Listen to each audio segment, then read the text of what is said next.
ni Team Cone. Magmamadali ng bata. He'll take a 4. Yeah. And then use Karam.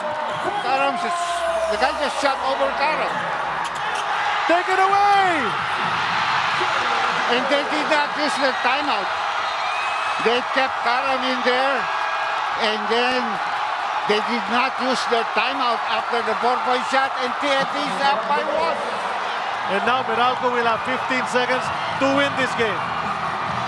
How things can change in this game. Yeah. This game of basketball, one mistake, one blink, and before you know it, you're down. Very resilient talaga itong TNT. How hard they fight.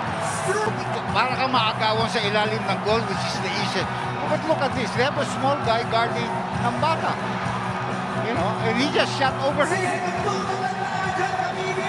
And on the inbound, just a quick takeaway on the inbound.